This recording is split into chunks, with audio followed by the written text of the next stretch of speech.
Well, hey guys, it's been a second. I haven't uploaded in about 3 weeks. Yeah. My bad. I kind of just been putting off recording. Um, a lot of things have actually happened. So I'm just gonna cover weeks 5 through 7. So as a global studies student, right, I have to do like the peace studies or whatever. So we have to go to Hiroshima for a field trip to learn about you know uh what we did to Hiroshima and Nagasaki and all the victims and everything, right?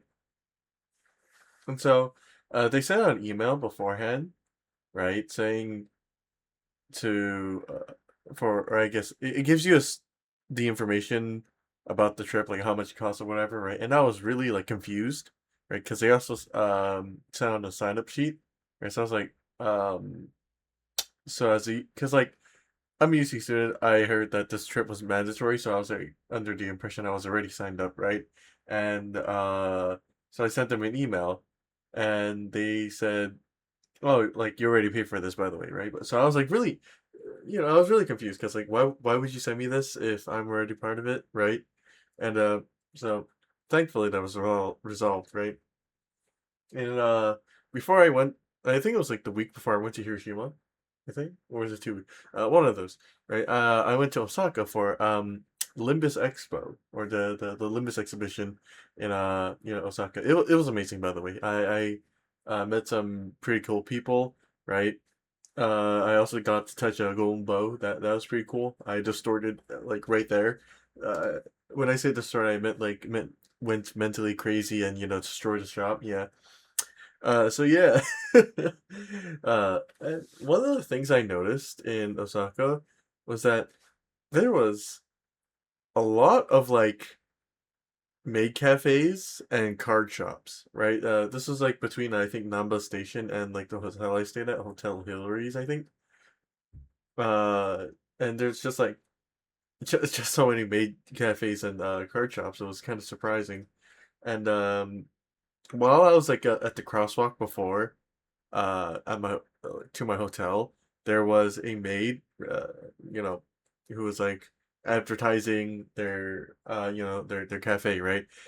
And she was just like, just saying this to everyone, right? Even like other foreigners who were like um clearly not, you know, Asian, right? I don't know if they like spoke Japanese, but I was like I was just like, oh, I feel so bad. I kind of feel like taking a flyer out of pity, but I'm like, no, that wouldn't be a good idea, so I just kind of ignored her. So yeah. One of the things I also noticed, right, coming back from Osaka was there's this guy who was like looking at a brain rot, I guess. It was like I don't know if you guys seen the videos, but it was one of those like videos with like the two balls just like bouncing around, like they like the warrior traits, like one of them's a warrior, one of them's an archer, and like I was just like, oh, so it's also here, right? So that's cool. Anyway, so fast forward to Hiroshima, right? Um, I hate waking up early. I almost fucked up. Uh, because I thought, what is it? Going to Shin Yokohama would have been like 20 minutes, I think.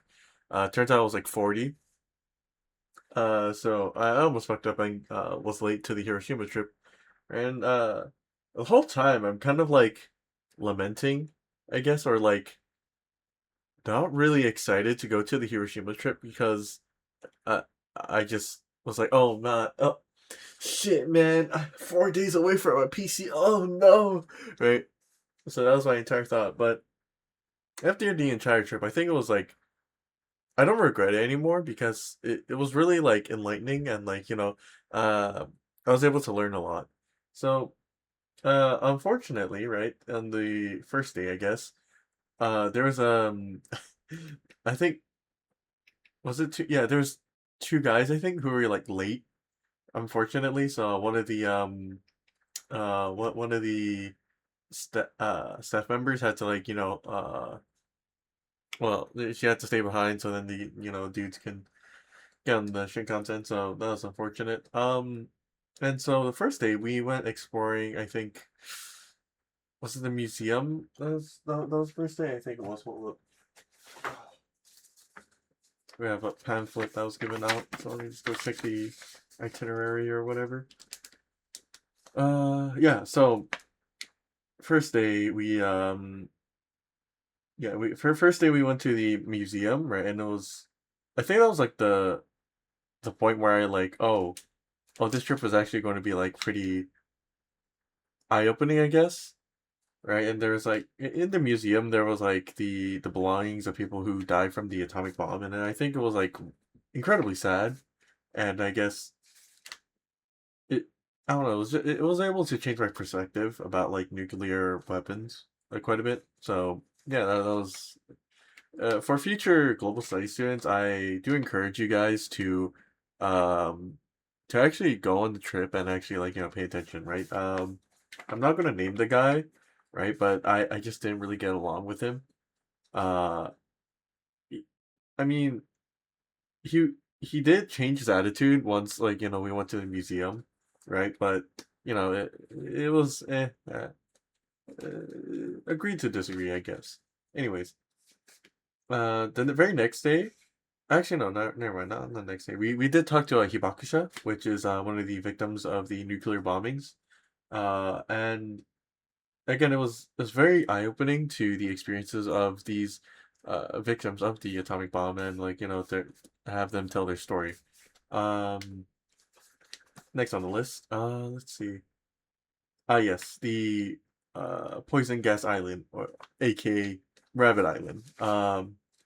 Yeah, I don't know why they decided to put rabbits. I think it's because like they kind of wanted to do like a brand, uh, was it a brand change, I guess, to the island. So, uh, this island was about like Japan developing poisonous gas for I think World War II, and deploying some of that, and like how the people who worked in the factories were like affected by the gas, and I don't think got any like reparations for quite a bit, which was quite upsetting. But it's in the past, I suppose.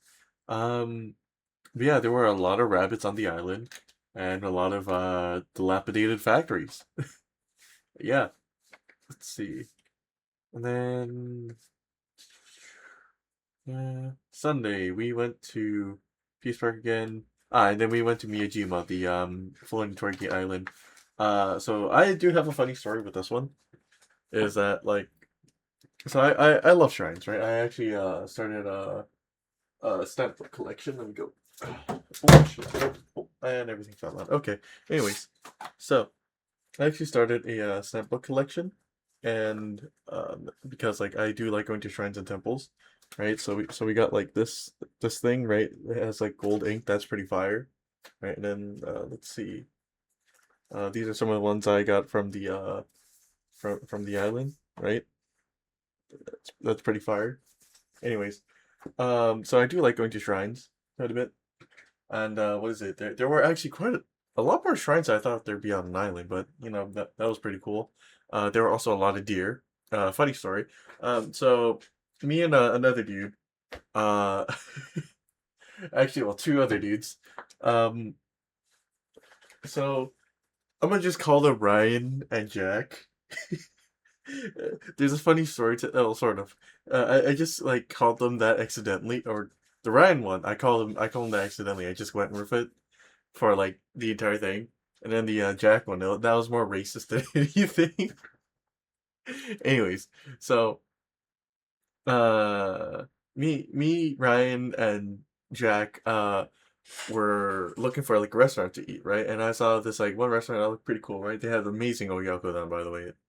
I would absolutely recommend if I remember the name. But um, before we entered the restaurant, there was a deer just sitting outside the front door of the restaurant, and we just like kind of watched it, like, oh, do we like wait for it to move or like away from the door, and then like I think the shop owner, I think, or some kind of like old man who works at the store, literally like opened the door, led the deer away so we could just like walk in, and then like while we were walking, I looked back, the deer was like following the old man back in. I'm like, oh, okay. Anyways, we had our food, right? The deer kept like loitering around the front door, and yeah, that was kind of funny to watch. Um, and then we went through the shrine, got a good amount of pictures of the floating torii gate, and then we uh Ryan pointed out actually that there was this like um bee pollen ice cream. I'm like, oh, that's kind of weird. I'm like, wait a second, don't tell me it's that store. It's the crack that that I've searched for years. And then turn around, look at the or look at the store, and it turns out to be my old passion, I guess. My old crack addiction before, I wouldn't say before milk tea, but it was like, I guess, a substitute, and it's going to substitute milk tea for now. Anyways, uh, Sugi Bee Honey. I do highly recommend it, right? I also have a membership. Uh, yeah. I also bought 3 bottles, and it got some goodies. It's really good. I do recommend it, especially the yuzu flavor. Yeah, you can try other flavors too. Those are pretty good too. Um, and so yeah, it it was like, I bought the honey, and then what is it? Ryan wanted to hike up the mountain. I was like, oh, okay, yeah, sure, I'm down for that. Like, I'm a little bit tired, right? I got these like super heavy honey balls. I'll just go to a ferry first, put down the stuff, and then let's go hiking, right? And let me just say, I vastly underestimated, or I wouldn't say I vastly underestimated, but I did underestimate my athletic ability. Um, because I haven't really been on like endurance training, I guess. So like about like 2 years ago, I think. Yeah, 2-ish years ago.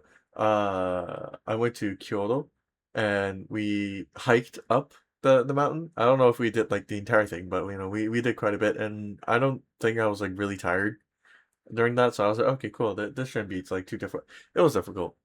So at first I was like making good like making good distance, right? I was like going a little bit too fast, honestly, and that's why I kind of stopped.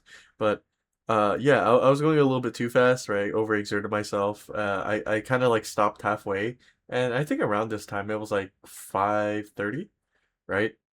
And you know, uh the path doesn't have lights, so it's going to be dangerous if I like go get up to the top, right? And it's like 6:30 or whatever, right? I'm like, my like thighs would be like dead, right, at the top, and it would be like a danger to me, and like probably the 2 other guys, if I were in that situation at the very top. So I decided to call it quits at the halfway point. I think it was like a little bit more than halfway. So yeah, they went on without me to the peak, and I was very sad I wasn't able to get there. But well, it's a learning experience, maybe a guy who stays in his room and goons all day and games, or my bad, gaming goons all day probably isn't the most fit. I mean, I'm more impressed that I was able to like go about halfway. I think this mountain was like 3 kilometers high, so I think that's like about 1.2 miles. I think, if I'm getting my math right, or is it? Whatever. Someone will correct me. But anyways, yeah, that was quite the experience. And then after that, we came back. So there was like 4-day trip, right? And I was absolutely like tired. I was exhausted. My thighs were sore. Like, I think yesterday they were sore, but today they're fine. I think they recovered. But damn, bro, it was tough. Right. So yeah, that's about like, well, week 5 to 7. Yeah, I'll see you guys whenever I record the next one. See ya.